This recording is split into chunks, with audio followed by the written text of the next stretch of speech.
నువ్వు నూరుతున్నప్పుడు, బయట తోటి చెమట నువ్వు తుడుచుకున్నప్పుడు, దండాన నీ సొక్కారేస్తున్నప్పుడు,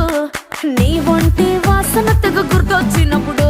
రెండు చేతులెత్తి జుట్టు ముడిసినప్పుడు, జండు కత్తుకొని పడుకున్నప్పుడు, అలసిపోయి నువ్వు ఆవలించినప్పుడు, వచ్చుండై ఫీలింగ్స్ వచ్చి వచ్చి చంపేస్తు